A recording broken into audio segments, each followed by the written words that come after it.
All done. He listens. Did that work? Welcome back to Not My Ghost, Not My Problem. I'm Kelly. And I'm Jen.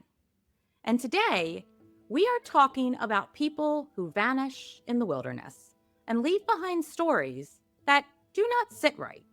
A child disappears and turns up miles away in a terrain that seems impossible for them to reach.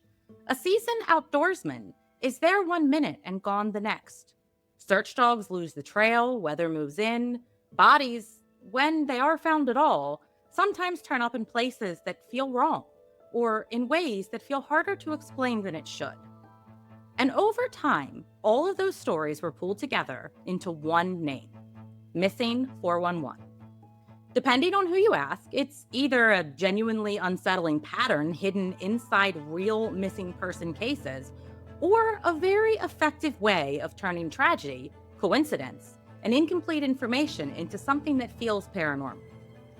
This is part 1 of 2, hopefully, and in this episode, we are laying the groundwork. So grab your hiking boots, your flashlight, and your healthy dose of skepticism. Because today we're heading deep into the wilderness and the strange world of Missing 411.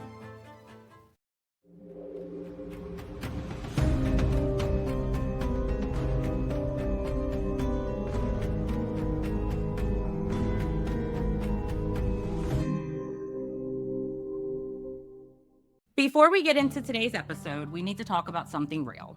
The national parks and wilderness areas that we are discussing today are under serious strain, and that affects both the land itself and the people in it. Reuters reported that since early 2025, the National Park Service has lost about 13% of its staff, and some parks were left so short-handed that scientists and specialists were reassigned to basic operations. Reuters also reported concerns about longer emergency response times and reduced oversight of hazardous areas as key jobs stayed unfulfilled. NPCA has separately reported reduced services due to staffing losses and included shuttering visitor centers, closed campgrounds, and slower emergency response times. On top of that, national parks were already carrying a roughly $12 billion maintenance backlog. So fewer staff and less stability do not just make the parks less convenient, they make them harder to maintain, protect, and less safe. There's also an ongoing management and funding fight that could make things worse, which increased congestion, put a greater strain on staff, and further damages fragile landscapes. NPCA also reported that while the Senate blocked some of the worst proposed fiscal year 2026 park funding and staffing cut, future threats still remain. This matters even if you've never visited a park yourself, because national parks protect wildlife habitats, water sources, ecosystems, research, cultural history, and public land that belongs to all of us. If you want to help, do it in direct, practical ways. Visit responsibly, follow park rules, practice leave no trace, share updates from official park accounts, donate directly to specific parks, official nonprofit partners, or the National Park Foundation. And speak up to your elected representatives about keeping parks properly staffed and funded. Public attention, public respect, and public support still matter. Elias agrees. Yes, he does. Elias, everybody, you can see is right here. Yes. There's Elias, and he agrees. So I'm going to tell you something to start this episode off. First of all, I did not realize we were doing a national parks thing today, and I wore my Protect Our National Parks or We'll Haunt Your Backyards t-shirt. Yeah, I thought she did it on purpose. And when I logged on, I'm like, oh, great themed shirt. And she's like, what are you talking about? And I'm like, do you even know what Missing 411 is? And she's like, not really. No, I was always like, that's an interesting name, Missing 411. And it just hit me as you were reading the topic introduction that it would be missing information. Yeah. Because 411 is what you dialed for information. Yep. Way back when we had to dial for information on telephones. But I was just thinking, how the hell did they pick that name? But as we know, I am not all that bright. I have the brain cell today, everyone. She does. Mm-hmm.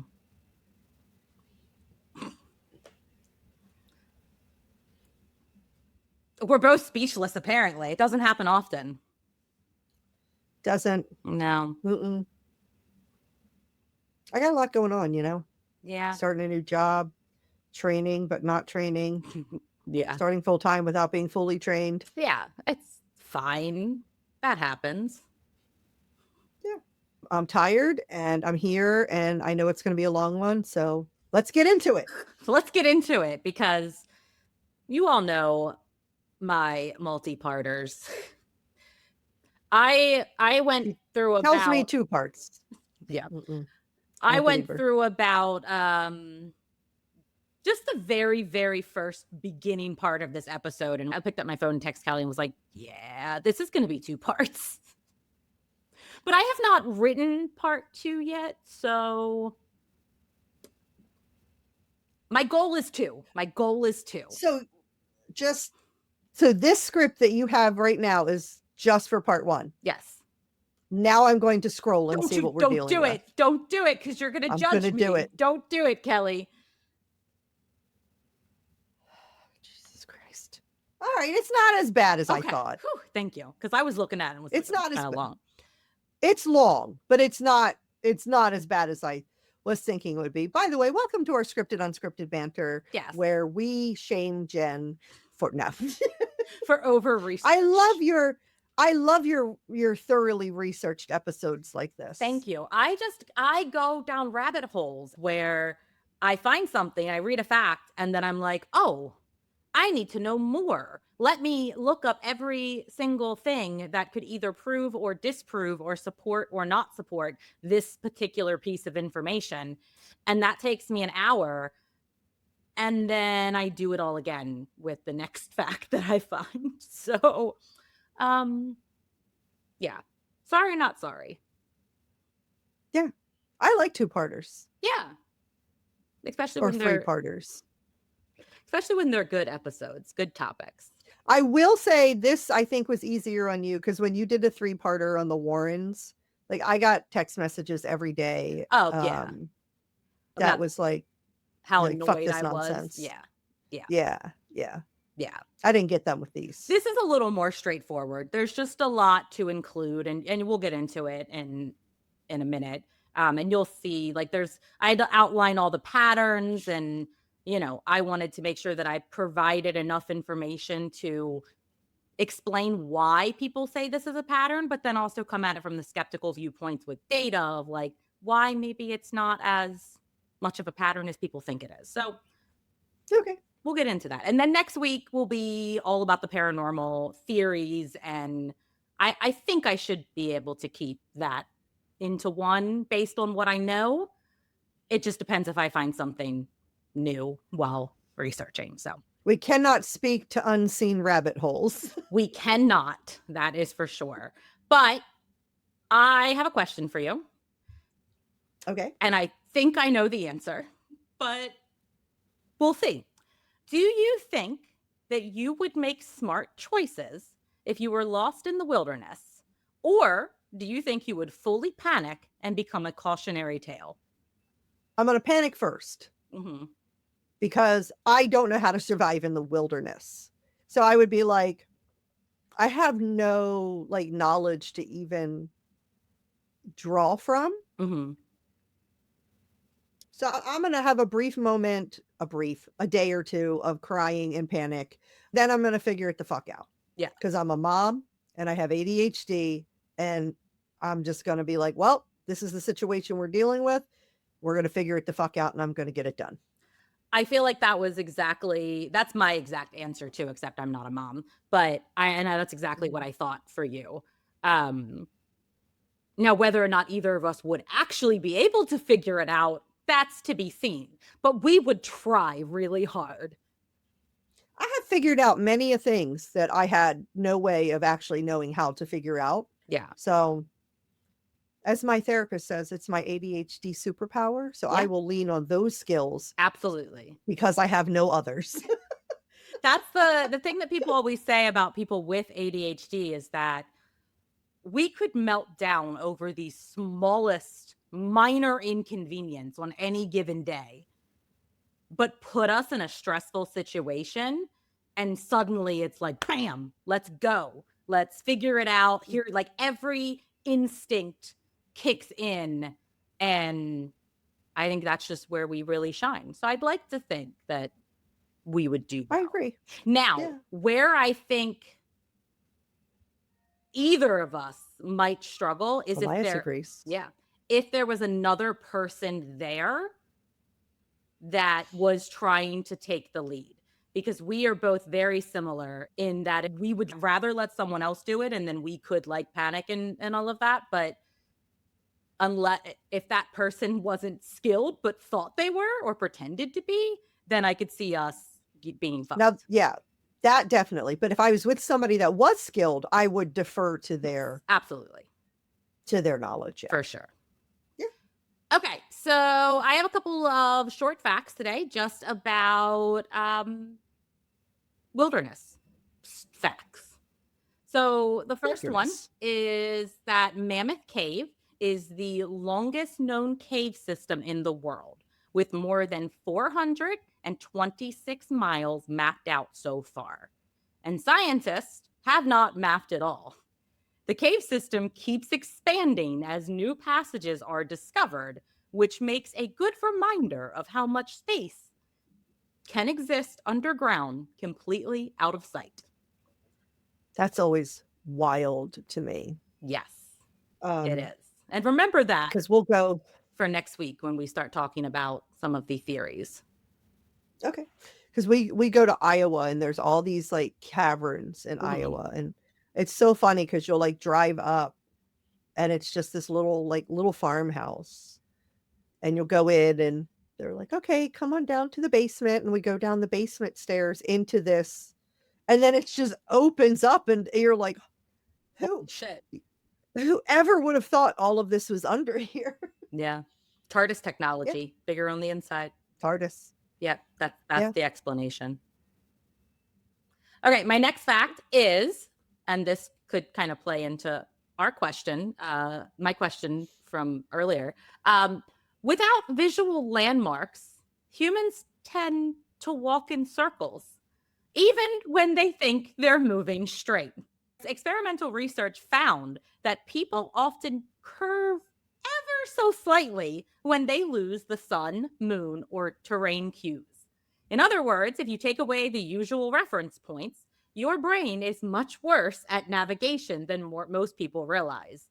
Even when people feel sure that they're moving straight ahead, they can gradually drift into loops without even noticing. Okay.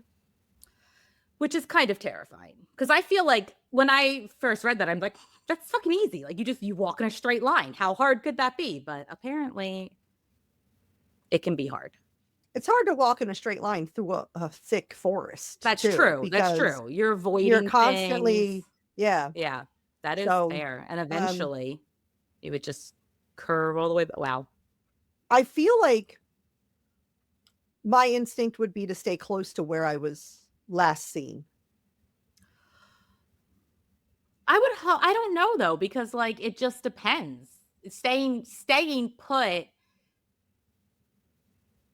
can be smart if people know where you were. I think it just depends on the situation. Mm-hmm. Yeah. If people know for sure where you were, then I feel like you would be likely found. But I guess if they don't know, then maybe you keep going to try to find, I don't know. I was always told to follow water. So if I can find a water source, like it eventually leads somewhere out, usually. So go down river. Yeah. Go down river. Yeah. Follow the river source. I don't know if that's actually helpful, but I used to have a book that was like survival techniques or some shit when I was a kid, and I don't remember any. If you and I ever decide to just go out into a national forest somewhere, we should bring that book. We should to make sure. Hopefully we don't get lost at Hinsdale House. I am more than a little concerned about that. Yeah. Actually, by the time this episode comes out, we will have already have done that. But it's okay, because we're going to be there early. We're going to be there before it gets dark. So we're going to map it out. We'll make sure. Also, I'm bringing very bright flashlights with Yes. us, and we have walkie-talkies where we Yes. can contact other people. Yep. We have all of those things because I don't know how, I doubt service will be very good out there. Yeah. So, okay. And our last fact is your brain is wired to find patterns in uncertainty. So this is less about wilderness and more about psychology. Psychologists call this apathenia, the tendency to see meaningful connection in random information. That does not mean that every pattern is fake, but it does mean that humans are very good at connecting dots, even when the dots may not actually connect. It's one of the reasons why eerie stories can start to feel more convincing as you pile on the details, which I feel like this happens with this case sometimes. And you hear a lot of times people will think that they take something random and they assign, oh, this was a sign from God, or Yeah. this was, and it's really just some random thing that happened, good or bad, to someone. Exactly. But before we dive into the content, I do just want to give a brief content note.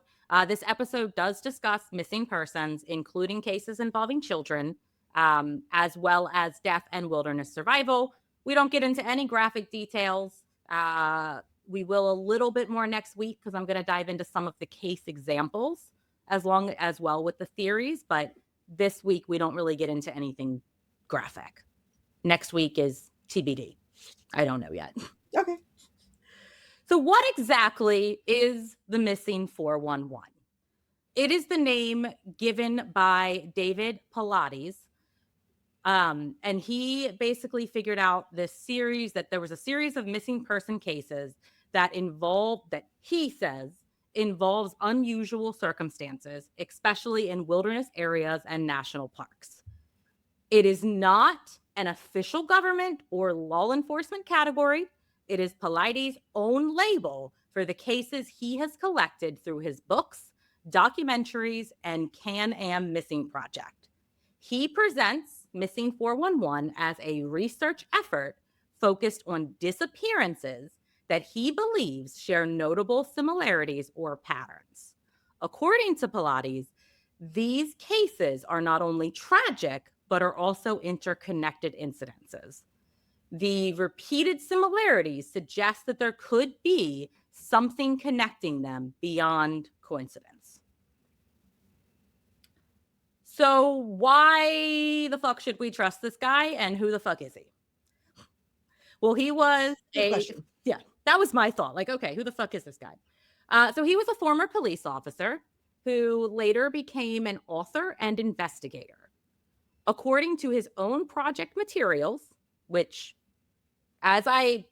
similar with my last multi-part episode, a lot of the information that I am giving you comes from his website. Now, I did not find nearly as many contradictions in his information, but I do just want to go on record saying that I'm going to give you a lot of information from his website because that's where most of the research, and I just do air quotes because it's not. We don't know this guy. We don't. I don't know anything about this guy. I'm not saying that he's trustworthy. I'm not saying that he's not trustworthy. I'm just laying out the facts. As I said, according to his own material, he spent about 20 years in law enforcement and later worked as an investigative reporter.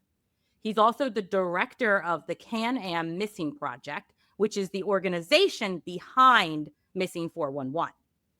Before Missing 411, Paulides was known for his Bigfoot research, which is part of why his work is often grouped with the broader paranormal and cryptid world.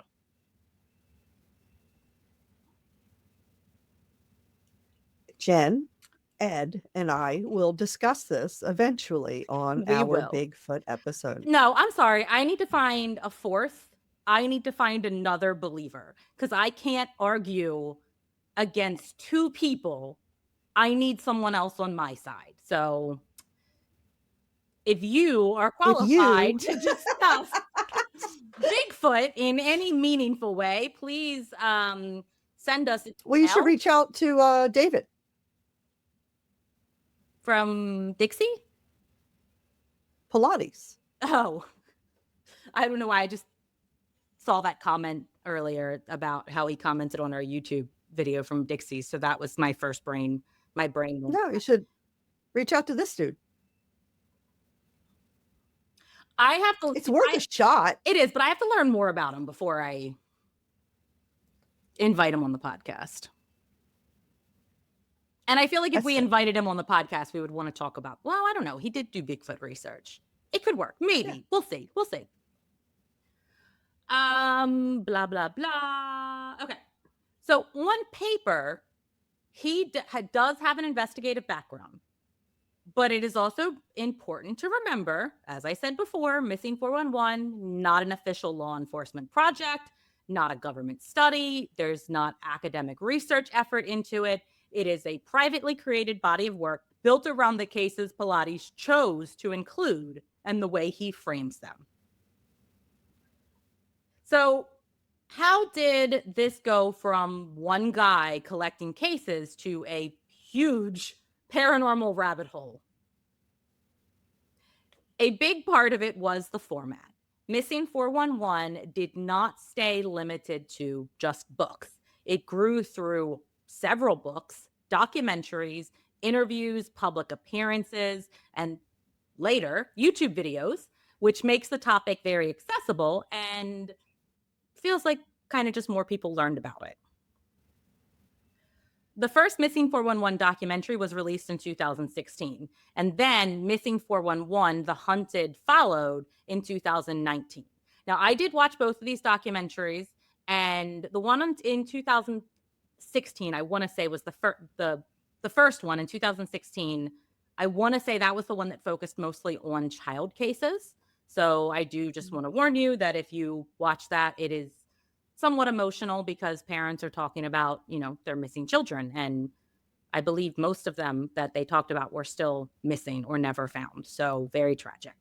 And then the second one, I think, focused more on like the adults that kind of went missing and how these were generally people who had a lot of outdoor experience. At least some of them. One was an old guy. But like, it just goes into it doesn't talk about anything paranormal. It just goes into how weird those specific cases were. But it's called The Hunted, which leads me to believe that these people were being hunted down by something. That's in the name.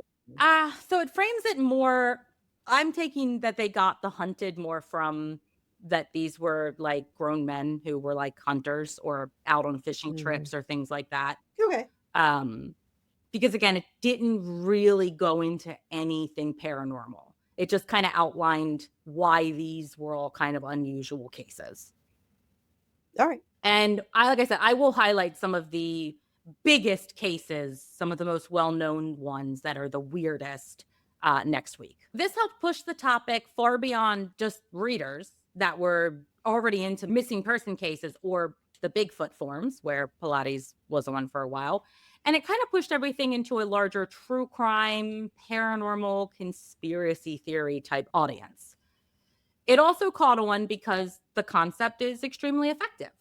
You have real disappearances, remote wilderness setting, and just enough unanswered questions to make people feel like there has to be something bigger going on.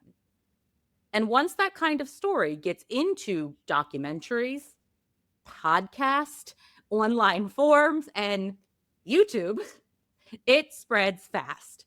Missing 411 was basically built for the internet because it sits right at the intersection of true crime, paranormal mystery, wilderness fear, and conspiracy thinking. Interesting. Yes. But as I've already said, next week we are going to talk about the paranormal theories. So this week we need to lay out the pattern argument itself, because this is what Missing 411 is built on. So I'm going to lay out the main patterns that Paulides points to when arguing that these cases are not random. Now, in some places, we do have actual numbers, and we can use them to try and see if some of these claims make sense and hold up under scrutiny. But in others, the pattern is just something that Paulides repeatedly emphasizes, but there is little or no publicly available data to measure it cleanly. Okay. One thing to keep in mind here is, as we do get into the numbers, there is no, and I'm going to say it probably multiple times, official government missing 411 database, right? And Paulides himself has not published a full master list of his cases. So the statistics that I am using today come from a 2023 public statistical analysis based on a third-party case compilation created by Gary Kohler from the first 7 missing 411 books. That data set included 1,127 cases. Wow. Yes, That's a lot of cases. that is a lot of cases. That's a lot of people that just disappear. Some were found. They didn't all. Some were found dead. Some were Alive? found Oh, I was alive. going to say. No, some were found alive. Okay. Thank you, Elias. But most are still missing. Okay. Yep. So the first pattern. Elias. You need to teach him the all done command that I teach Ellie when she's giving too many kisses. What is there a hand command? No, I just tell her A hand done. signal all to done. it? Just all done. All done, Elias. All done, Ellie. She's like, what? I'm just laying here. Okay, so the first pattern is that there are geographic clusters in the wilderness and remote terrain. So one of the core claims is that these disappearances are not random. Paulides argues that they cluster in specific geographic areas and repeatedly occur in wilderness settings such as national parks, forests, mountains, and other remote terrain. Paulides' material repeatedly described these cases as forming geographical clusters. He also consistently places those clusters in wilderness or remote outdoor environments. But the reported number of clusters is not consistent across his work. So various summaries of his work estimate anywhere from 28 to 74 clusters, which is a huge discrepancy. Huge difference. Yeah. It is. Now, I wasn't really able to find if that was just like from his earlier books to his later books when he studied more cases, and that's where the discrepancy was. There's not a lot of information about that I could find. But Paulides' core claim is that repeated disappearances in the same remote environments make these cases feel less random and more connected. The cluster map makes the idea feel even more convincing because the concentration is very easy to see visually. And I am going to put the cluster map that I found from Paulides on the screen right now. And you can see, and Kelly, you can look in the notes, you can see kind of where all these things cluster from. I tried to find anything that kind of said what the color scheme thing was, but I couldn't. And if you zoom in, it kind of looks like there might be a legend, but every image I found was super blurry. And when you zoom in, you can't actually read what the legend says. What's interesting to me is there is like a line down the middle of the country with nothing. Mm-hmm. That's pretty cool. Yeah. Or interesting. Yeah, it is. What are the skeptics saying? The skeptics point out that this is one of the biggest missing 411 claims, but it is also the hardest to test. There is no official public list of missing 411 cases or cluster boundaries. The cluster counts change across sources, which does make them less stable. And if the cases are mostly drawn from wilderness and recreation areas, some clustering would already be expected, right? And without a control map showing where people normally hike, hunt, and camp, the clusters may look more unusual than they actually are. Overall, this pattern, it's meaningful, but without a fixed case list or proper comparison map, it's hard to tell how unusual the clustering and remote terrain connections really are. Right. Okay. The next claim from Paulides is that children are overrepresented. So, Overrepresented in missing 411 cases. So, as I said earlier, out of the cases that we have the data for, 1,127 cases, and 42.5%, or 479 of them, were children between the ages of 0 and 17. Okay, but is that overrepresented, or is that just what the numbers reflect? Paulides' claim was that it was overrepresented. I am giving you his claim. I am not telling you that is my claim. Okay. Okay.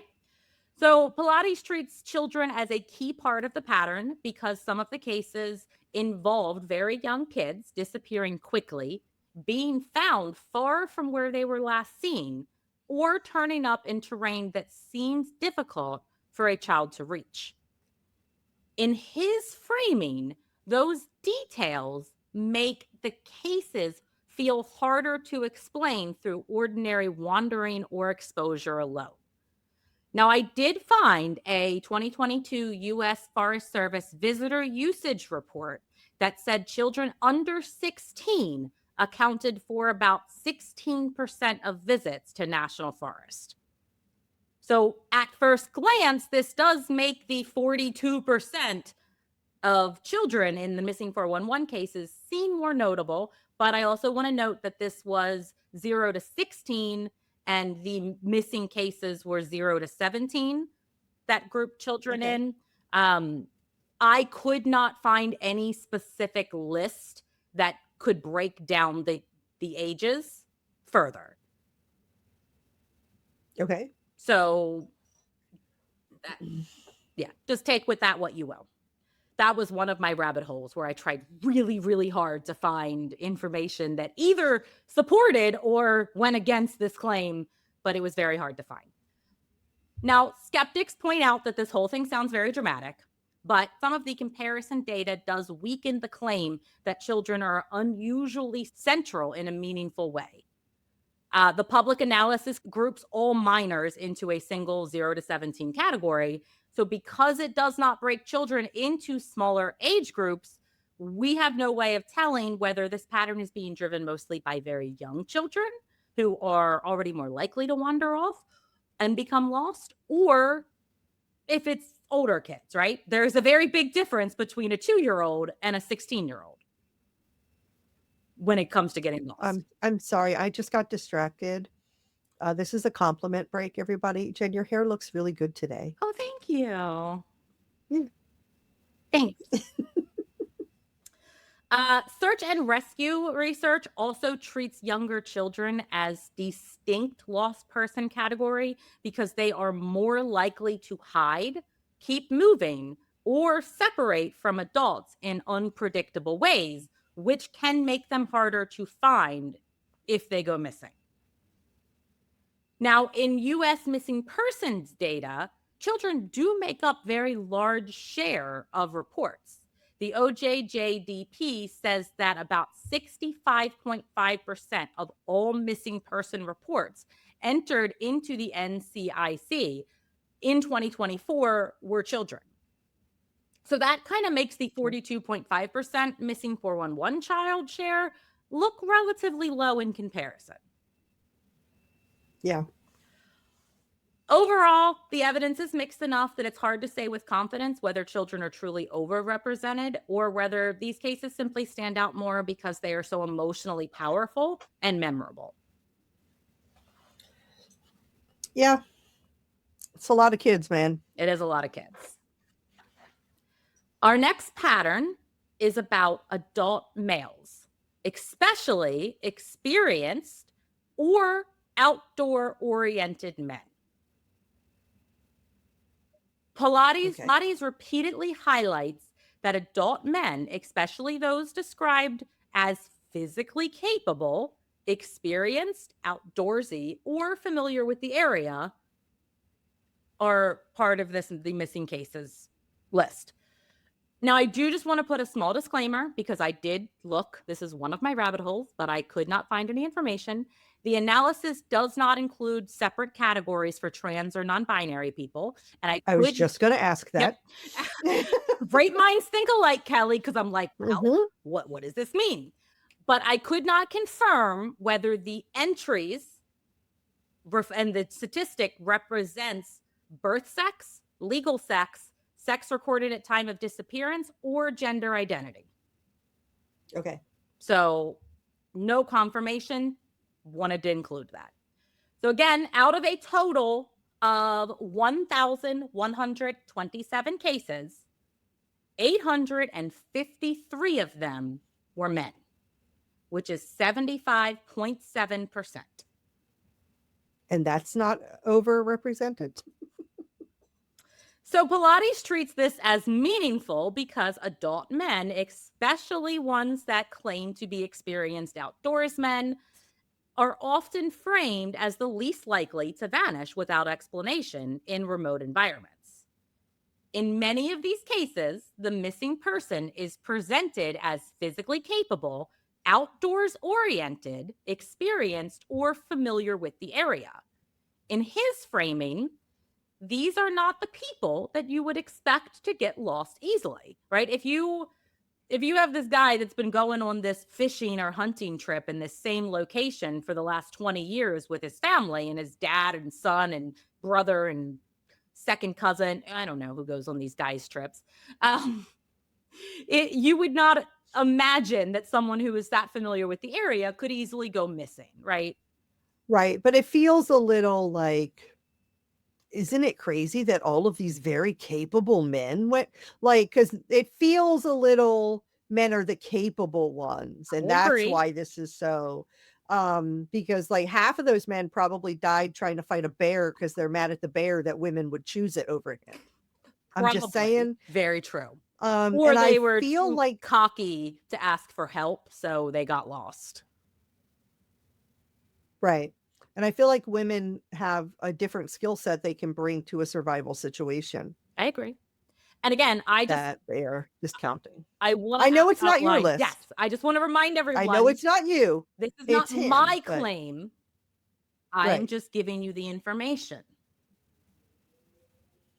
Now, the skeptics will say that the pattern is real, right? You can't deny that 75% of these cases being men, that's a pattern. That's a lot of men. So, in a 2022 U.S. Fish and Wildlife Service survey, 77% of hunters were male. Fishing was also male skewed, with men making up 70% of anglers in 2024 in a summary.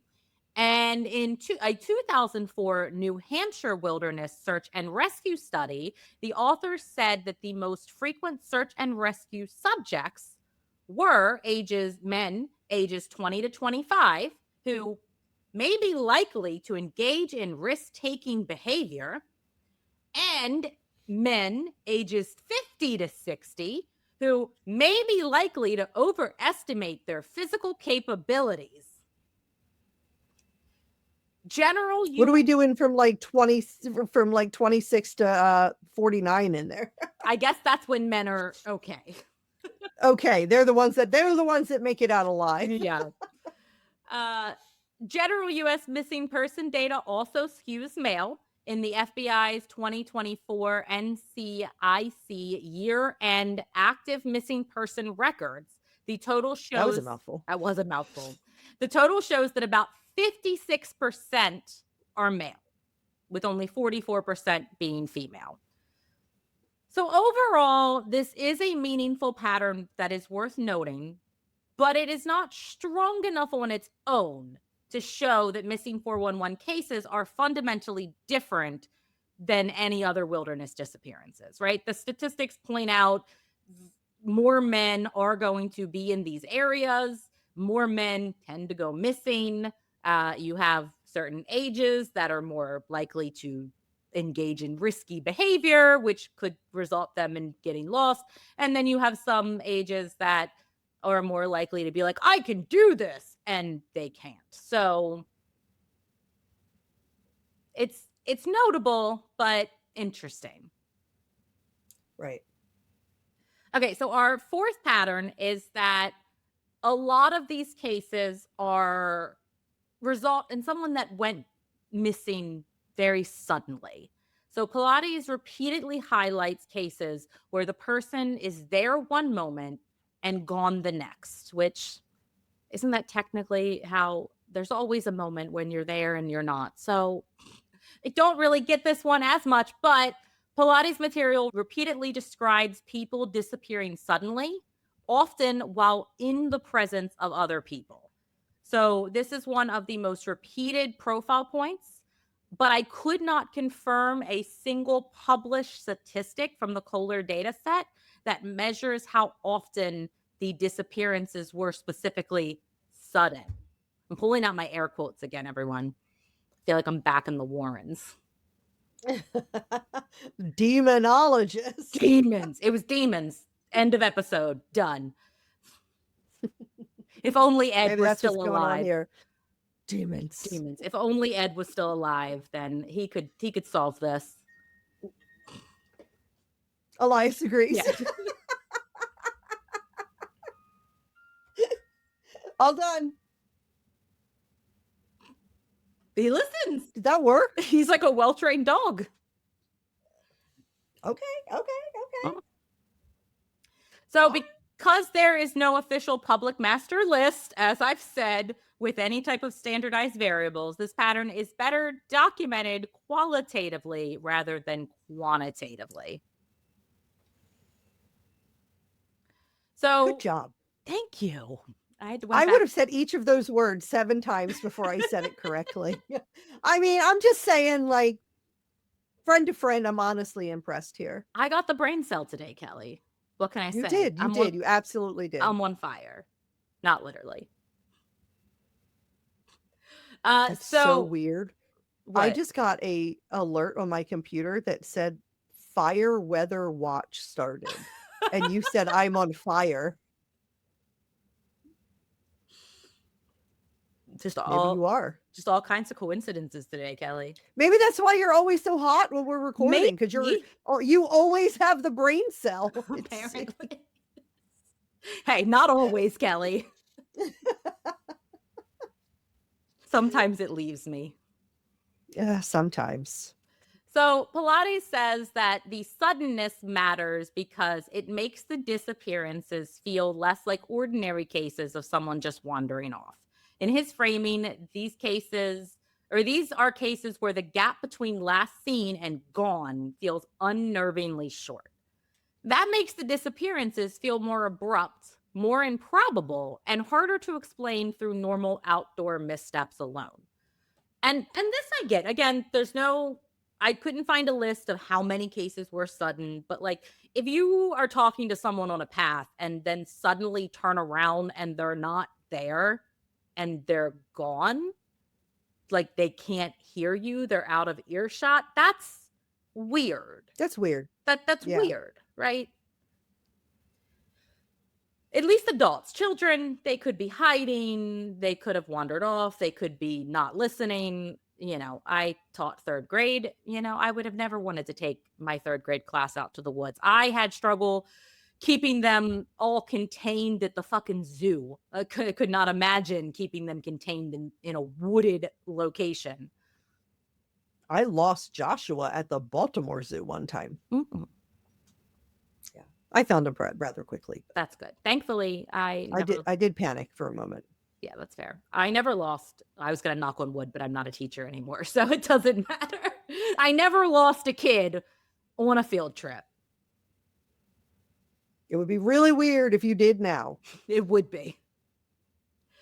So skeptics say that this is one of the most emotionally effective missing 411 patterns, but also the least precise. Sudden is not a standardized measurement, right? There's not a specific term for what is considered sudden. People could report sudden when they actually hadn't seen the person for 20 minutes. It was so sudden. Right. I just talked to him 20 minutes ago. That might be sudden for like dying, but not so much for going missing. And we are back from an allergy sneeze break. I'm not making another goddamn graphic, Kelly. Too many graphics. The allergies are really kicking my ass this year. They are. In wilderness settings, it is normal for people to disappear from view quickly because of the way that the trails turn. You have trees, terrain, weather, or just simply getting separated from the group and not being able to find their way back. Once a case is retold as they were only out of sight for a moment, it can sound a lot more mysterious than maybe it was in real time, right? Things get Right, because it sounds like you're saying, like, I look over and I'm talking to you, and I turn my head, and then I turn back and you're gone. Right. And that's like in an instant, yeah. That's what people think when they hear sudden, but is that actually what people are describing when they say sudden? We don't know. Right. Overall, the pattern is meaningful in how the cases are framed, but it is one of the harder ones to support with solid data. Yeah. Our fifth pattern is that weather changes after disappearance. Now, Paulides repeatedly highlights cases where bad weather moves in after the person disappears. In his framing, storms, rain, snow, fog, dropping temperatures often make the search harder and become part of the larger pattern. Now, in the 2023 statistical analysis of the Kohler dataset, 381 search and rescue missions, or 33.8%, were reported as being adversely affected by bad weather. Paulides says that this matters because the weather shift often comes right after the disappearance, which makes it feel like the case becomes harder to solve almost immediately. But skeptics point out that the pattern sounds dramatic, but weather is a normal, powerful factor in wilderness disappearances. Weather can complicate searches, but the public data does not show that it clearly makes missing 411 cases behave differently from any other wilderness incidents. In the Kohler public analysis, it was found that the search outcomes were almost identical whether bad weather was involved or not. So that means like the stats. I was going to ask, like, what are the statistics of people that were found after they went missing? I will get into that next week. Or do we not know yet? Okay. Yeah, I will get it. It didn't really come up. It is on my radar to dig into next week as I start to outline some of the major cases of how many people were found, dead, alive, or still missing. Okay. So overall, the data suggests that it's more supportive of the locations and the difficulty of these cases than strong evidence that missing 411 disappearances are uniquely unusual because of weather alone. Okay. Now, the next one that I did find really interesting is that search dogs failed to track a lot of these cases. I don't know about that. I trust my doggies more than I trust pretty much any other thing out there. Yeah. These dogs and their noses are pretty fucking amazing. Pretty fucking amazing. And I have some statistics to prove it. So Paulides repeatedly highlights that cases in which search dogs fail to detect a scent trail or unexpectedly lose it. In the 2023 statistical analysis, dogs reportedly failed to find, scent, and track the victim 81% of the time.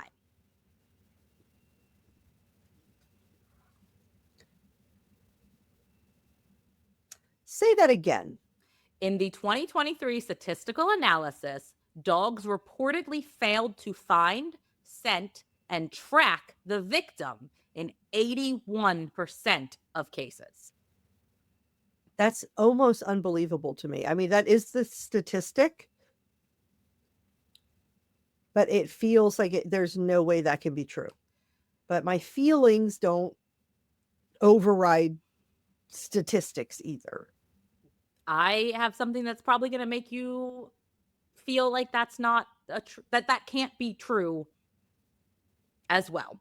But it is true. I'm telling you, Okay. the statistic is true.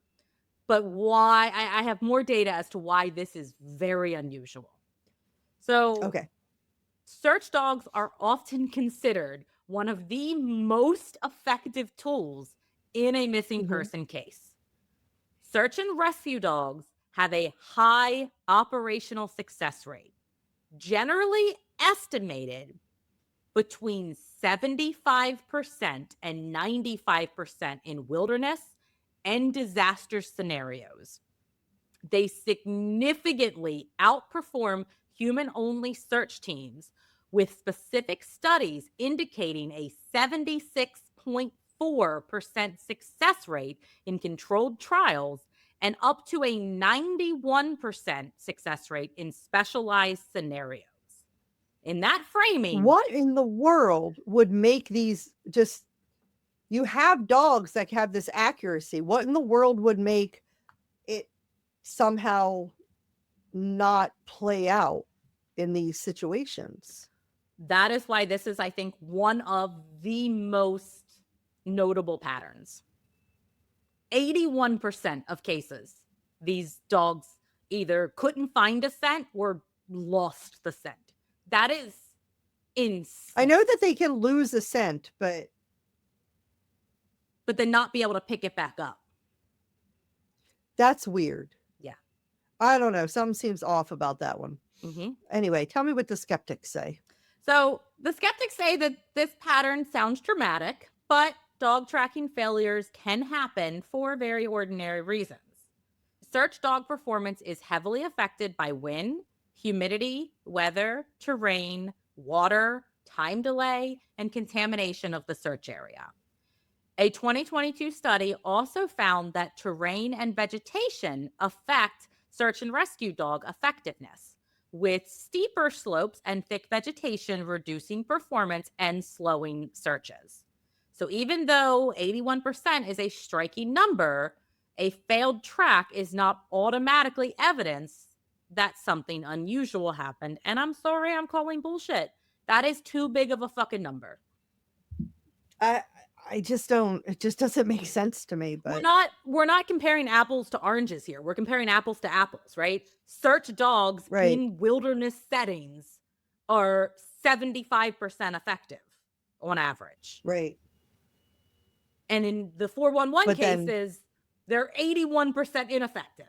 Like, that doesn't align. I'm sorry. Yeah. You're right. Overall, one of the strongest missing 411 patterns. While there are ordinary reasons that search dogs can fail, the 81% figure is striking enough that it makes this pattern feel more meaningful than some of the others, even if it still falls short of just proving that anything paranormal or unusual is going on its own. But it is very, very notable. What's funny is I'm not even at this point considering that. You just said that anything paranormal is going on. And then I remembered that we have a paranormal podcast because this whole time, like, I'm not even thinking about any of this in the framework of paranormal at all. Yeah. I know. I kind of lost it for a little bit. I kept on like writing like, oh, this doesn't mean that it's paranormal. And then I kind of like backtrack because I'm like, but there's not only paranormal theories, right? There's other theories as well, government interference, conspiracy. There's other things going on that could, I'm sure, which we'll get into next week, that could talk about this or could explain some of this. It's not all paranormal. That's why in a lot of cases I said unusual. Okay. Not always paranormal. Kind of like I related it to when we talked about Dyatlov Pass, right? Like, not all the Mhm. theories were paranormal, but it was probably the most likely is Russian government interference because Russians. Not Russia, sorry, not Russians, Russia. Russia. Russia. Can I tell you a little story? A Sure. little tangent. There is somebody, a gentleman and I don't. What am I saying? I don't know. I don't know. There is a man who moved his wife to Russia, his wife and children to Russia. Do you know this man? Because no, right before maybe the war in Ukraine, the Russian-Ukraine war, because he felt like America was losing its Christian values.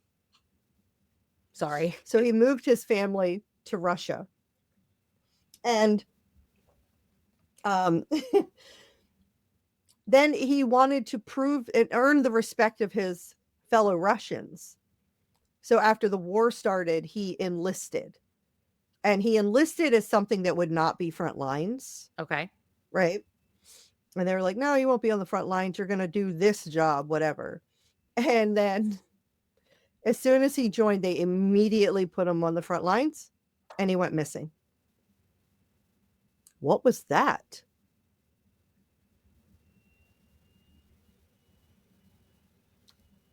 I don't know, but you heard that, right? Yeah, I heard that. That was like I heard it. that was behind me. I saw this hanging off the candle, and when I looked, it wasn't on the candle anymore. Maybe. So maybe it fell. I'd have to look at the footage to see if it fell at that moment. They immediately put him on the front lines and he went missing. Then he went missing. And I was like, he joined the military in Russia because he wanted to earn the respect of the Russians. And Katie and I were talking about this. I'm like, that's so dumb. And I was like, that's not how you earn the respect of Russians. And Katie goes, no, you drink a fifth of vodka. I'm like, and then you fight a bear. That's how you earn the respect of Russians. Exactly. So anyway, tangent, we're talking about Russia, and it just made me think of that funny story. And Katie and I still laugh. We don't laugh that this man is missing because, look, I think what he did was dumb. I don't agree with most of his shit he was saying. But there is now a woman and 2 children stuck in Russia because her and then their father, these kids are growing up without a dad. But we do laugh about that's not how you impress Russians. Earn the respect of Russians. Yeah. Very fair. Very fair. Okay, so our 7th pattern is reoccurring environmental features. Paulides repeatedly points to certain environmental features showing up across missing 411 cases, especially water, boulder fields, berry patches, and cliffs. 284 cases, or 25.2%, involved a person being found in or near water, alive or dead. Boulder fields, berry patches, and cliffs are repeatedly discussed in Paulides' material, but I could not confirm a public statistic for them from the Kohler analysis. So, Paulides treats these as repeated environmental details and says they're significant because they suggest the cases happen in the same kinds of places over and over again. In his framing, water, rocky terrain, berry patches, and cliffs are not random scenery, they're reoccurring markers. That makes the cases feel less scattered and more like they follow a recognizable profile. Now, skeptics will point out that water is one of the most common and dangerous features in the wilderness setting. So its presence is not surprising by itself. People camp near water. They follow water. As I said earlier, if I was lost, find water and follow it. That's a common thought that people have. They search near water, and they often encounter creeks, rivers, lakes, and swamps in remote terrain. Boulder fields, cliffs, and berry patches are also normal features of forests, mountains, and backcountry recreation areas. These features show up often, not because they're mysterious, but because they're common parts of the landscape and wilderness disappearances. Overall, this is a pretty weak pattern. Water shows up in only 25% of cases, which is not overly compelling on its own. And the broader environmental feature claim has even less support without comparison data, showing that these features appear more often than they do in wilderness disappearances generally. Now, the one thing, and I think I said earlier in the episode I was going to show this next week, but I don't know. Now that I'm saying it, I feel like now is a good time to do this. Because while I disagree with that claim by itself, one claim, and one of the things that really sparked my interest in this case when I saw parts of it on social media was the comparison of the map that I showed earlier of the missing persons compared to the cave system in the United States. So on your screen right now is the map comparison. And it's interesting because when you look at, and I think the one that I have up currently is slightly updated from the one I showed you earlier. They do have some cases, more cases scattered than I think the first one I put up there was like an older data set, but you can see the clusters. The East Coast is like especially the Northeast, and then over, over by like Tennessee, Kentucky, like that's pretty wild. Yeah, and you can even see like in Texas, it kind of matches a little bit too. There's like a spot in Texas, and then there's a cave down there as well. It's kind of crazy. It's kind of crazy how not all of them, but a lot of them do overlap. And I feel like that's one of the things that really sparked my interest in this case. So while I throw out water, boulder fields, and berry patches, I do point out caves. Yeah. That's kind of crazy. We'll talk more about that theory next week. Okay, our 8th pattern is strange recovery details. Paulides repeatedly highlights that cases where recovery does not seem to make sense. These include victims being found in areas that were reportedly already searched, clothing or shoes missing or separated, or bodies being recovered further away or in more difficult terrain than expected. So in the Kohler data set, 185 cases, or 16.4%, involved a person being found either dead or alive in an area that had reportedly already been searched. 220 cases, or 19.5%, involved missing some form of missing clothing. And in 176 cases, or 15.6%, specifically mentioned something to do with shoes or socks. Okay. The public analysis also describes cases where the person was found in locations that seemed unexpectedly distant or difficult to reach, though I really could not find a single percentage for that detail alone. So Paulides treats these recovery details as important because they make the outcome feel illogical. In his framing, if a person is found in a place searchers have already checked, or without clothing or shoes, or in a terrain that they really shouldn't have been able to reach on their own, that can make the cases feel harder to explain through ordinary wilderness survival or search failure alone. Is it Paulides? Does he think that this is related to paranormal stuff? Or is he just mapping out disappearances and stuff? I haven't dug that deep yet. Okay. So I'll find out next week. Skeptics say that these details sound dramatic, but there are grounded reasons that this can happen in wilderness cases. Search areas are rarely searched perfectly, and already searched does not mean that every inch was fully covered. Bodies and belongings can be missed because of vegetation, visibility, weather, terrain, animal activity, or changes over time. Clothing removal is also not automatically mysterious. In exposure cases, hypothermia can cause confusion and We saw that in paradoxical undressing.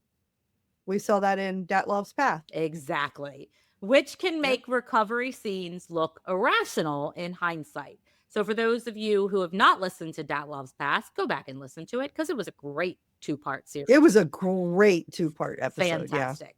That was our first 2-parter. Was it? It was. Yep. I knew nothing about Datlov's Nothing. Path. It was great. I have an episode that I'm going to be working on because I heard of a cryptid in another country that I've never heard of before that I think I might want to do an episode on. Fun. I'm excited. So for those of you who haven't listened to Datlov's Path or don't know what paradoxical undressing means, it's basically if your body starts to experience hyperthermia, your brain starts to get confused and suddenly starts to take clothes off because it tells you that you're hot instead of cold. Yeah, like everyone's experienced extreme heat in some ways or extreme cold in some ways where your body is kind of got that mixed signal of not really sure. They just bad. So they're like, oh, clothes off. That's something I can do. Is that going to make the situation better? So again, that could be happening out in the wilderness in the cold, and people could be taking off their clothes. And difficult terrain can be deceptive. Distance and elevations that sound impossible in retelling may be less extraordinary in full context of a wilderness search. So I basically just thought this was another weak pattern. You kind of notice they're getting a little weaker as we're getting towards the end. Recovery details, they're creepy and memorable, but the percentages aren't strong enough to make the pattern especially convincing for me. And each detail has a plausible real-world explanation that kind of just makes the overall claim feel less compelling. And our 9th one is that people with disabilities, illness, or special vulnerabilities tend to show up more. So Paulides has repeatedly treated disability, illness, or vulnerability as a part of the broader missing 411 profile. Now, I could not confirm a clean public statistic from the Kohler data set showing how many of those cases fell into this category. So unlike the other patterns, this one just kind of feels more to be supported by repeated case description rather than any type of publicly available data. Body seems to treat vulnerability as significant because in his framing, these are people who should be less likely to travel far or survive on difficult terrain. In that framing, the person's limitation make the final outcome feel less plausible through ordinary wandering or survival alone. It also adds an emotional weight to the case, which can make it stand out more against the larger pattern. Skeptics say, and I say, this is one of the weaker missing 411 patterns because vulnerability can also make an ordinary disappearance easier to explain. People with physical, cognitive, developmental, or medical challenges are often at higher risk for becoming lost, disoriented, injured, or less able to self-rescue. And without a public percentage from the Kohler data set, it's hard to know whether this is actually a major problem or just a memorable subgroup. Overall, another weak pattern. It makes sense as a part of Paulides' broader framing, but there's no clear public numbers, and it's just not one of the stronger pieces, in my opinion. Okay, our last pattern. Okay. Cases that feel too strange for ordinary explanation. So this is really the idea that ties all of the missing 411 cases together. Paulides' larger argument is that when the same strange details keep showing up across different disappearances, the cases start to feel less like isolated tragedies and more like something that doesn't fit normal explanations. This is not a single measurable pattern in the way that children, weather, men, or search dogs are, but instead it's the conclusion that Paulides draws from the other patterns all taken together. The overall framework depends on the repeated presence of details like sudden disappearance, bad weather, failed dog tracks, remote terrain, strange recovery details, and unusual victim profiles. For Paulides, this is the point of the entire missing 411 theory. The individual details may not prove much on their own, but together they create a feeling that there's something bigger going on. In his framing, it is the acclamation of strange details that makes these cases feel hard to dismiss. The more of these same elements that get repeated, the less random the cases seem to be. This is what makes the missing 411 feel like a pattern instead of a collection of sad and confusing disappearances. Now, skeptics will say that this is where the missing 411 idea becomes harder to test. Too strange for ordinary explanation is a feeling, not a standardized category. A case can seem eerie, incomplete, or emotionally unsettling without being paranormal or uniquely mysterious. And once cases are selected because they sound strange, the pattern can then become self-reinforcing. Right. So overall, this is less of a separate pattern than a conclusion. It's important to include because it explains why missing 411 feels so compelling. But it is also one of the weakest points analytically because it depends more on interpretation than measurable evidence. Jen, Kelly, you did it. I did it. So Yeah. I am very proud of you. Thank you. We'll see what happens next week. That'll be the real test. Yeah. And that brings us to the end of part 1 of our deep dive into missing 411. At this point, we have the framework.